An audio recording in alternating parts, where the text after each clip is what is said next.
Jerman tuh sistem supportnya, terutama kita punya anak, kita punya apa, itu banyak dapat tunjangan-tunjangan. Di Jerman kalau kita bahasa Jermannya aja belepotan tuh masih dianggap kadang-kadang, ini orang, apalagi kalau kayak kita dokter nih, ya ini kan bukan dokter. Nah, berapa lama mulai bisa? Susah sih dok, lama dok.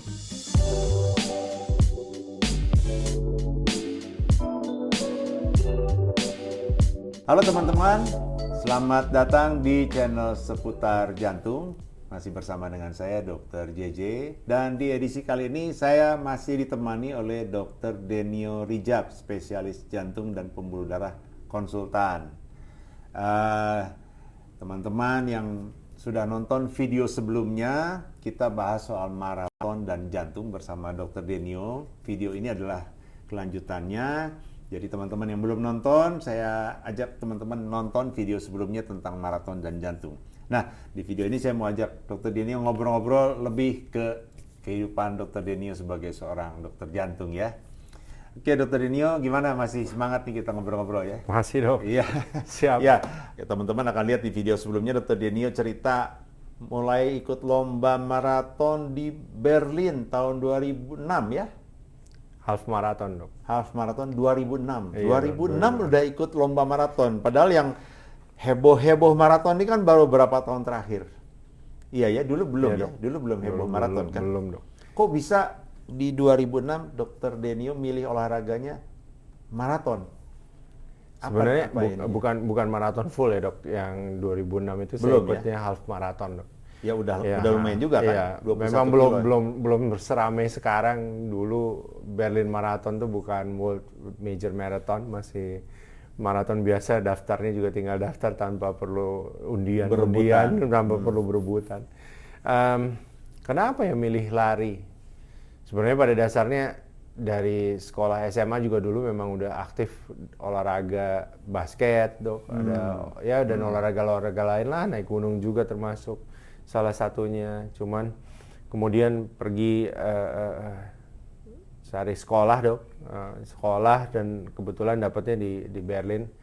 Dan olahraga kayaknya mungkin waktu itu pada saat lagi sekolah kan sibuk, paginya sampai malam, jadi malam tuh yang bisa dilakukan kayaknya cuman ya lari dok, karena lari itu kalau di Berlin enaknya lari di sepanjang sungai Berlin itu dok, Spree namanya. Di situ malam-malam juga ya aman, relatif aman lah, dan sejuk juga dok. Jadinya Jadi itu satu-satunya yang kayak visible untuk dilakukan. Jadi ada keuntungan karena lokasi Ya, tempatnya dong. ya. Dan kebetulan juga memang saya percaya bahwa memang olahraga itu dari kita muda itu memang penting dong. Karena saya ngelihat dari ada om saya, udah izin sama omnya untuk cerita selalu pakai nama dia. Karena dia tuh dari muda selalu aktif dok olahraga. Jadi pernah kita sekali main ski bareng.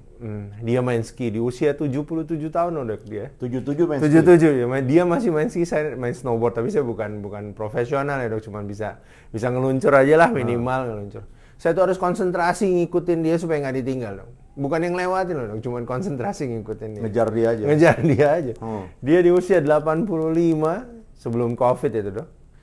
Dia masih naik sepeda kalau di kota atau di Frankfurt, dia tinggalnya di Frankfurt. Saya ditinggal dok, nggak bisa ngejar saya selalu nanya dia mau kemana ketemunya, kita ketemu di sana aja, karena dia masih segitu fitnya. Saat ini beliau udah 92 tahun. Oh, masih ada? Masih ada dok, tahun di awal atau di akhir 2023, awal Desember itu dia masih bisa naik ke tangga Dingklik, ngambilin mesin kopi, bikinin saya kopi dok sore-sore itu kita berkunjung. Jadi masih fit ya dok, jadi ingatannya juga masih bagus, hampir setiap hari masih ke gym untuk supaya gerak aja ada, walaupun jalan udah pakai rollator tapi masih bisa ketemuan di tengah kota naik MRT dia dok, gitu loh. Jadi naik MRT kan kalau di sana nggak ada yang nganterin buat supirin dok. Dan supir nyetir juga susah, parkir juga susah kan. Jadi dari dia lah saya belajar bahwa kita memang sebaiknya olahraga secara teratur dan proporsional juga lah dok. Jadi nggak cedera, karena cedera itu nanti akan memicu juga jadi penyakit kronik degeneratif yang lain yang mungkin ya dok ya. Jadi dari dia saya belajar untuk mencoba selalu setidaknya lebih aktif lah untuk berolahraga. Jadi seorang Dr. Denio yang sekarang hobi olahraga maraton, kayak bukan cuma hobi ya, jadi bener-bener ini ya, bener-bener ditekuni ya. Tapi terinspirasinya dari omnya yang olahraga dan menunjukkan bukti bahwa olahraga teratur dari muda itu hidup sehat ya. Iya dong. Hidup sehat sampai lanjut usia ya. Ini ngomongin Berlin terus dari tadi. Sekolahnya di Berlin, Dr. Denio. Iya dong. Ambil sekolahnya sekolah apa waktu ke Berlin dulu? Jadi dulu S1-nya saya di Indonesia dong, di Jakarta. Kedokterannya kemudian kedokteran di Jakarta. Kemudian mau ngambil spesialis waktu itu. Memang saya emang cita-cita dari dulu mau ambil dokter jantung. Karena buat saya jantung itu fascinating gitu loh, menarik. Ada alasan? Ya, nggak tahu ya, berdetak, memberikan hidup. Ya buat saya sangat menarik untuk dipelajari. Bukan karena keren jadi dokter jantung. Nggak tahu juga, mungkin ada kali ya. Namanya juga dulu masih muda, mau mikir mau jadi apa, mungkin ya dong. Tapi pada dasarnya memang maunya memang ngambil jantung, dan makanya saya pergi ke nyari jalan lah dok untuk bisa dapat ya spesialisasinya gitu. Jadi di Jerman. Nggak tahu juga kenapa ya. Mungkin karena lebih banyak memberikan. Saya ada om di Jerman, om bukan yang tadi, om yang lain lagi. Jadi kebetulan abang-abang dari mama saya tuh cukup banyak di sana. Ada yang dokter, ada yang iya betul. Juga jadi jalan. Iya, jadi dia dokter umum dokter keluarga lah di sana. Dokter di Jerman. Di Jerman. Dokter keluarga, dia bilang mau coba sini, coba aja siapa tahu bisa. Belum tahu bisa apa enggak, Dok. Waktu itu jadi pas pergi ke sana. Tahun berapa? Tahun berapa itu ya? Tahun 2000, Dok. Tahun 2000. Saya lulus dokter waktu itu tahun 2000. Kemudian cari peruntungan lah.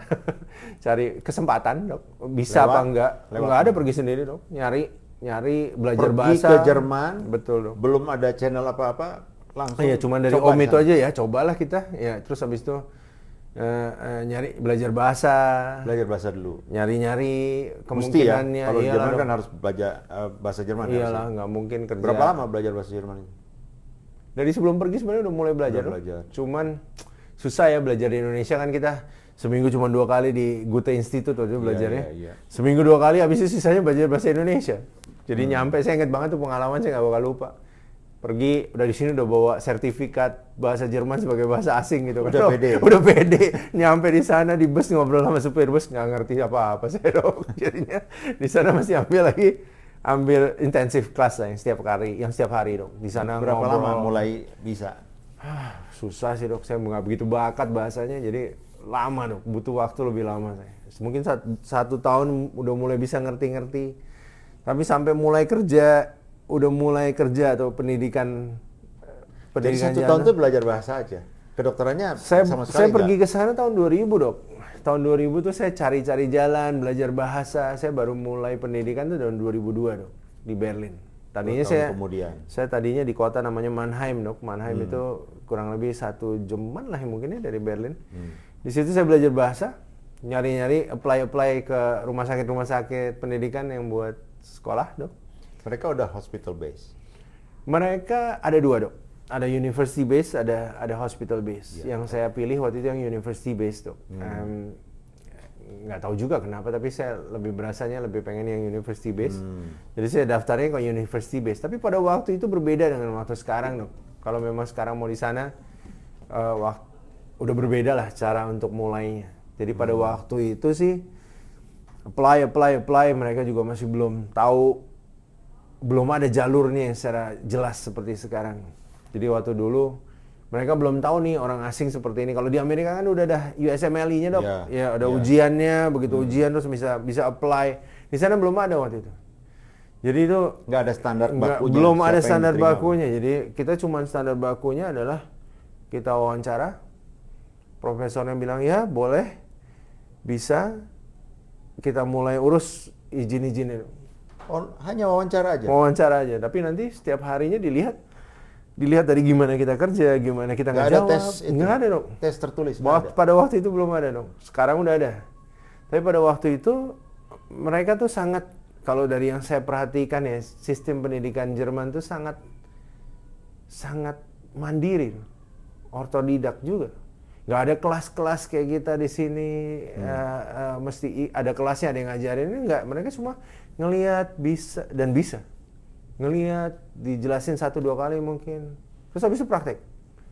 Attach sama satu profesor gitu atau Ada yang memang profesor bagian yang pegang kita, tapi di sehari-harinya ya attach sama profesor yang memang megang bagian itu. di bagian itu. Betul. Nanti pindah bagian Betul lain. dong. Dan nanti ada seniornya, sistem ya sama lah kayak kita mungkin PPDS di sini ya dok.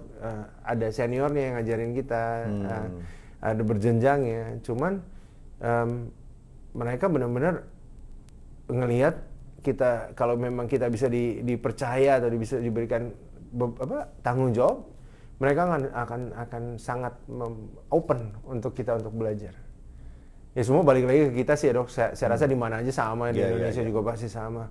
Cuman memang pengalaman bahwa di negeri baru, bahasa baru, dengan bahasa yang buat saya masih relatif susah. Setiap kali telepon itu bunyi juga belum tentu mengerti 100% ya dok. Jadi ya telepon bahasa Jerman, coba diulangin lagi. Ya, memang belajarnya dengan itu, tapi saya sangat beruntung dapat rekan-rekan dan teman-teman kerja yang sangat menolong. Gitu. Jadi sangat menolong dan membantu saya banget dalam perkembangan residensinya. Yang dari Indonesia cuma Dr. Denny waktu itu atau ada teman? Nggak ada dok. Pada waktu itu saya nggak, di waktu itu jadi ada fase kosong dok di Jerman. Jadi dulunya ada banyak senior-senior kita yang pulang dari Jerman, terus ada fase kayak kosong dok. Ada hanya beberapa rekan-rekan yang di kota lain yang dari program pemerintah. Tapi pada saat itu saya nggak bisa nemu yang bisa membantu saya untuk dari yang sesama Indonesia lah dok. Kebetulan aja memang jalannya terbuka dan ternyata ngurus izin-izinnya juga nggak gampang, tapi ternyata bisa dok. Memang jalannya dibukakan. Berarti ini sendiri, ini sendiri, cari sendiri semua dari ini pendaftaran sampai diterima. Iya dong.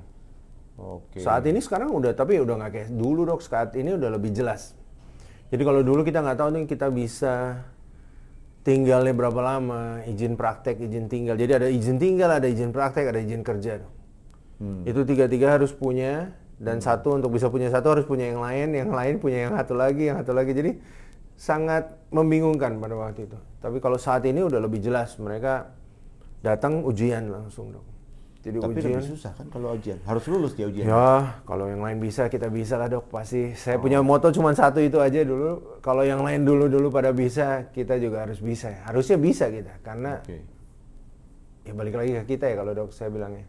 Jadi kita bawa dirinya gimana, kan sama juga di sini juga gitu, bawa dirinya gimana. Dan mereka sangat open, tapi nggak sedikit juga cerita dari rekan-rekan yang lain. Makin lama setelah itu makin banyak yang datang dong. Udah mulai banyak lagi yang datang. Ada rekan-rekan yang ngalamin kejadian juga nggak enak juga sama dong. Dibedain nggak? Ini bukan dari Jerman, ini dari Jerman gitu. Saya sendiri sih, nggak ngerasa. saya rasa dibedain pasti ya dok. Ada dibedain. Cuman mungkin saya yang badak kali dok. Jadinya saya nggak berasa dibedain ya. Dan ya seandainya pun dibedakan ya, saya akan tetap berusaha untuk saya tetap bisa mengikuti mereka lah dok. Jadinya nggak ada alasan juga untuk patah semangat terus habis itu kita ngain udah jauh-jauh, udah mahal-mahal. Walaupun di sana sekolah nggak bayar ya dok. Jadi kita yang dibayar bahkan. Sekolahnya nggak bayar. Kita bahkan yang dibayar. Residen betul dok. Residen dibayar ya. Ya cuman kan mulai kesananya, biayanya kesananya, persiapannya segala itu kan biaya juga. Jadi tapi pada prinsipnya kalau kita udah mulai udah masuk di residensi, kita dibayar. Karena itu belajar sambil bekerja. Tepatnya bekerja sih sambil belajar gitu. Izin untuk pegang pasien memang harus udah punya dong ya. Iya dong. Waktu masuk dibikinin. Betul. Izin prakteknya betul. Begitu. Jadi pertamanya selalu pertamanya saya waktu itu mulainya dengan dibantu apa ya? Jadi dibantu sama senior lah. Terus lama-lama dengan waktu kitanya yang pegang sendiri ya, memang perlu membangun trust dengan mereka ya, kalau nggak ya nggak akan dikasih juga dong. Saya rasa sama di mana-mana. Oke. Berapa tahun jadi dokter Denio di sana itu? Pada waktu itu programnya masih belum ada yang untuk spesialis jantung langsung dok. Jadi harus internis dulu. Jadi waktu itu saya ambil internis 6 tahun, kemudian 2 tahun kardionya dok, penyakit jantungnya. Tapi dari awal dokter Denio udah tahu mau ke jantung. Mau ke jantung, betul dok. Itu memang saya rasa dari kuliah saya udah tahu saya mau jadi dokter jantung. Berapa tahun tadi internisnya? Internisnya 6 tahun dok. Lama ya? 6 tahun. Jantungnya lagi 2 tahun? Jantungnya lagi 2 tahun. 8 tahun total? Iya. Waktu itu program lama dok, soalnya dia nggak ada yang langsung jadi jantung. Kalau sekarang udah 6 tahun udah dapet internis dan jantung. Kayak di Amerika lah mungkin ya dok. Oke. Jadi, tapi lancar? Amin, lancar dok. Lancar ya? Lancar lah. Sesuai dengan waktunya. Cuman hidup di yang rencananya cuma 6 tahun perginya untuk sekolah terus pulang, itu ya cuma jadi lebih lama aja dok, karena ketemu 2002. keluarga. Saya pergi 2002, saya baru pulang. Saya pergi 2000 kan. Saya waktu itu nyari sekolah dulu, apa segala macam, urus apa semua surat. Mulai 2002, saya kembali ke Indonesia 2014 tuh. Tuh, sekolahnya tadi 8 tahun, 2002 jadi 2010. Nambah 4 tahun lagi ya?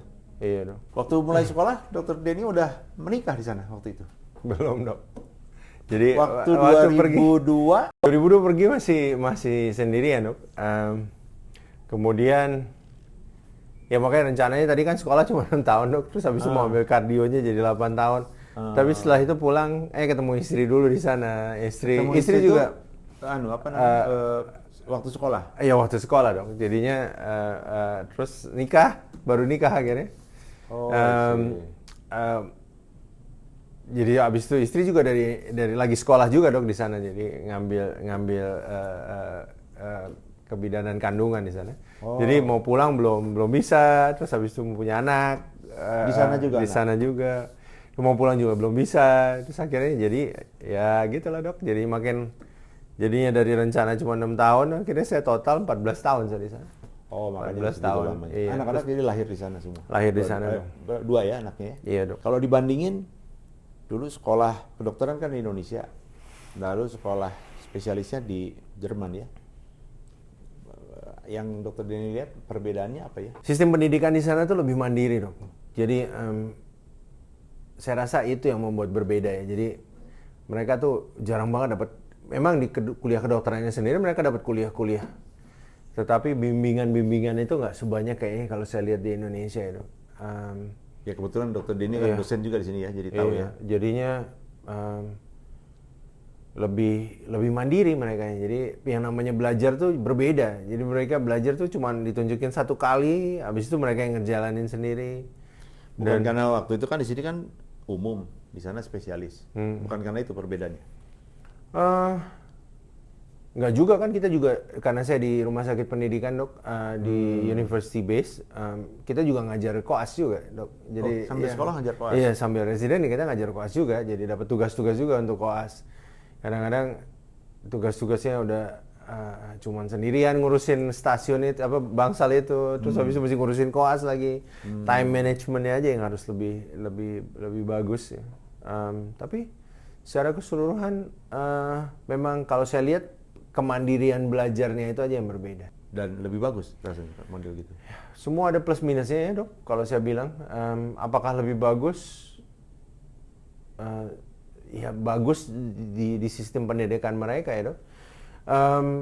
Tapi saya juga nggak bisa bilang bahwa sistem pendidikan kita kalah juga. Pada akhirnya banyak juga teman-teman kita, rekan-rekan kita yang juga sekarang yang sekolahnya di S1-nya di Indonesia, pendidikan di sana, jadi sekarang juga banyak yang tinggal di sana, makanya diaspora itu kan banyak juga yang di sana masih banyak dok, masih banyak rekan-rekan yang udah jadi konsultan di sana ya. Makin lama dia putuskan untuk tinggal, ya akan jadi konsultan juga. Buktinya jadi juga konsultan walaupun kerja walaupun kita sekolah berbeda cara belajarnya dok. Nah kalau di Indonesia kita kan kalau udah lulus dokter jantung lalu mau menjadi konsultan kan mesti training lagi. Iya. Seperti saya dulu udah jadi dokter jantung, kalau untuk intervensi pasang ring kan ikutan training lagi.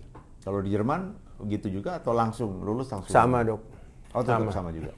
Ada logbooknya juga. Jadi belakangan apalagi Eropa udah semakin terbuka semua satu sama lain, jadi lebih banyak persamaannya ya. Jadi doknya jadi kayak ada European Association of PCI, EAPCI.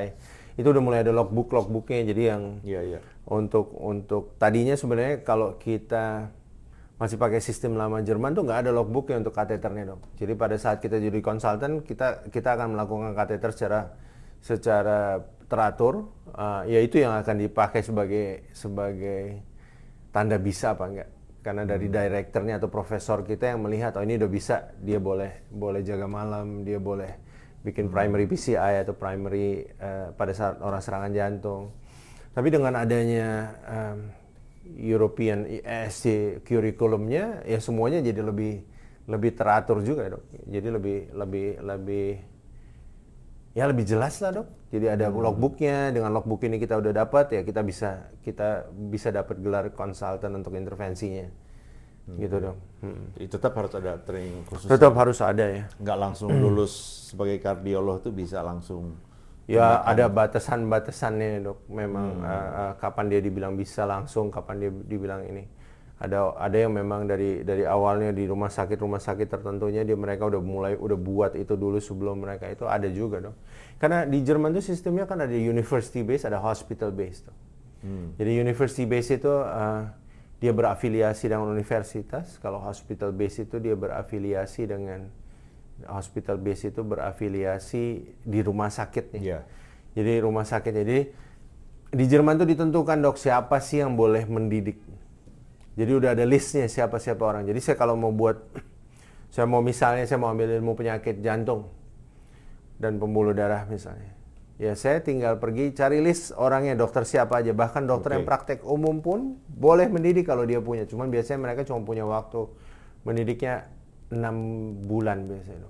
Jadi kalau saya kerja di dia 6 bulan, nanti saya akan dapat, oh ini pendidikan saya udah 6 bulan. Nanti saya cari lagi di mana. Atau kadang-kadang saya cari di praktek bersama, ada 3 dokter itu punya 6 bulan ya. Saya udah punya pendidikan 18 bulan. Nanti yang di situ saya belajar apa-apa aja, nanti saya kumpulin, nanti berikutnya saya pindah lagi, nanti saya kumpulin lagi. Nah, pada akhirnya setelah kita semua selesai itu, kita ajukan ke kayak ID-nya. Jadi Deutsche Ärztekammernya. Jadi ID-nya negara bagian masing-masing punya. Kita masukin semua surat-surat kita, semua logbook kita. Ini kita mau ujian untuk ini, gitu loh.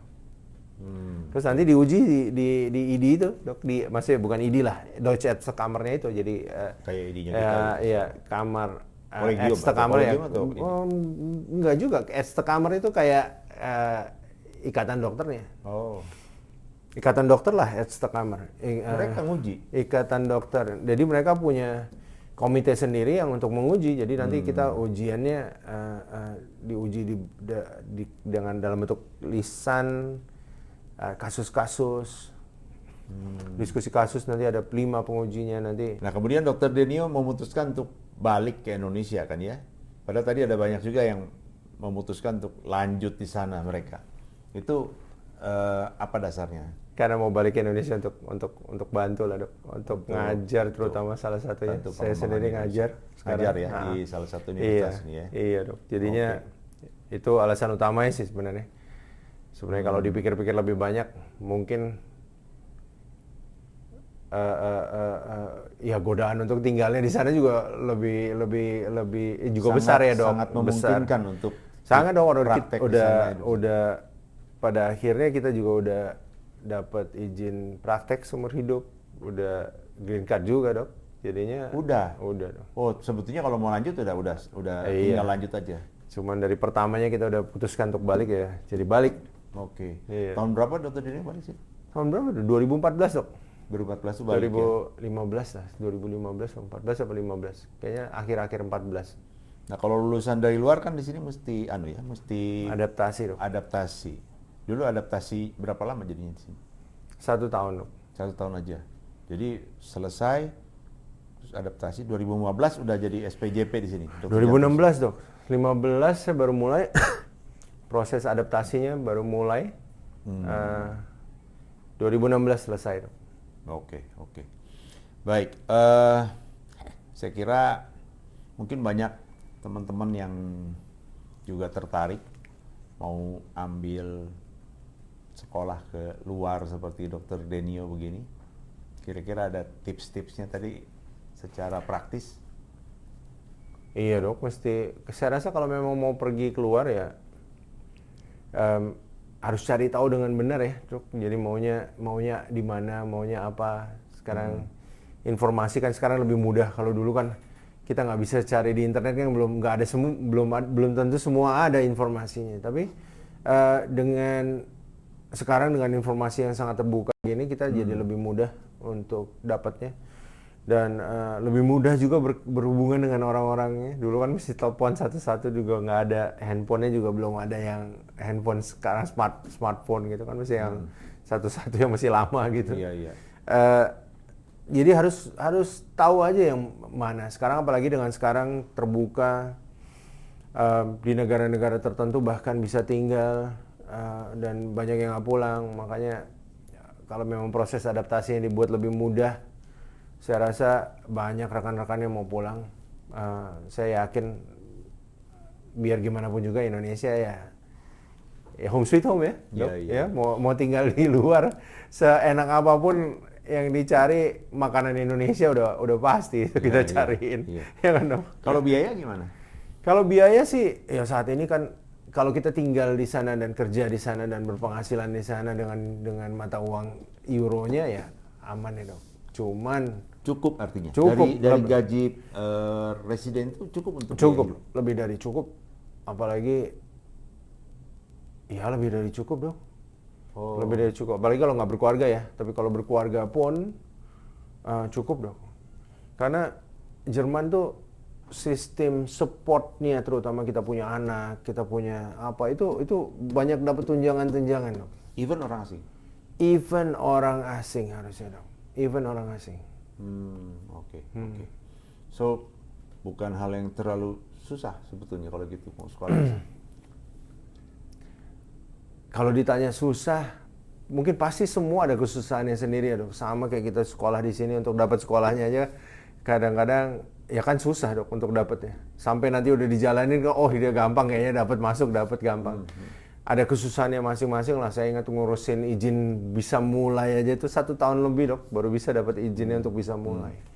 Terus di awal-awal juga ya biaya berat karena kita kan masih belum dapat gajinya. Itu benar-benar fight sendiri tuh biaya. Iya, jadi tapi mudah untuk cari kerjaan. Saat ini sih mudah. Gitu. Enggak semudah itu dok. Apalagi kalau kita di rumah sakit kita sendiri udah sibuk, pulangnya udah malam. Apalagi kalau presiden kan dok, namanya tahun-tahun pertama kan baru belajar, baru tahu sela-selanya, kadang-kadang nggak sempat makan dari pagi sampai turun beratnya ada 6-8 kilo turun kali 6 bulan pertama dong. Setelah itu udah lebih pinter, udah tahu kapan mesti makannya, naik lagi beratnya. Cuman kan ya gitu. Tapi ya semua ada kesusahannya. Tapi bukannya nggak doable, bisa dilakukan gitu loh. Cuman kita harus pintar-pintar nyari jalannya, kita harus harus kekeh dan harus berani untuk dijalanin gitu kan. Ya, mudah apa enggak? Saya rasa pasti ada aja di mana saya dilecehkan, di mana maksudnya dianggap rendah karena apalagi di Jerman kalau kita bahasa Jermannya aja belepotan tuh masih dianggap kadang-kadang ini orang, apalagi kalau kayak kita dokter nih, ya ini kan bukan dokter nih harusnya, kadang-kadang pasiennya juga nggak percaya, ya kan? Itu kan bisa. Jadi tapi bisa lah, kalau orang lain bisa, saya selalu bilang kita juga harusnya bisa. Cuman gimana kita ngebawa diri kita aja kalau di luar negeri kan. Oke. Mungkin yang terakhir Dokter Denio, kalau ada pengalaman Dokter Denio yang paling berkesan selama jadi dokter atau dokter jantung, sharing-sharing terakhir aja. Saya rasa kalau saya boleh pikir-pikir lagi, yang paling berkesan adalah trust ya dok. Jadi di mana kondisi di mana pasien, saya rasa mau dimanapun juga, sebagai dokter jantung, mau di Jerman, mau di sini, kepercayaan yang bisa kita bangun sama pasien itu, di mana pasien itu juga percaya dan kita bisa memberikan yang terbaik untuk mereka. Nggak cuman masalah kita ngelakuin operasinya atau tindakannya dengan baik ya dok, tapi juga masalah komunikasi kita, masalah hubungan kita dengan mereka. Saya rasa itu yang sangat berperan dan sangat membekas di kehidupan kita sebagai dokter jantung ya. Saya rasa dari dokter Yayang juga sama seperti itu. Itu dia building the trust. Trustnya udah ada. Saya rasa kalau memang trustnya udah ada, dia juga merasa cocok. Bukannya udah nggak zamannya lagi, kayaknya dia mesti keluar negeri ya dok untuk mendapatkan pelayanan yang terbaik dari kita. Saya rasa sih gitu. Oke, Dr. Denio, thank you. Sama-sama dok, terima kasih juga. Ngobrol-ngobrol panjang lebar kita, dan kita dapat banyak hal. Ada edukasi juga, ada inspirasi juga dari kehidupan seorang Dr. Denio. Oke teman-teman, kalau teman-teman suka dengan konten edukasi seperti ini, boleh subscribe. Yang belum subscribe channel Seputar Jantung, juga boleh share ke teman-teman dengan keluarga yang lain, dan stay tune di sini. Nanti kita jumpa lagi dalam video-video selanjutnya. Salam jantung sehat.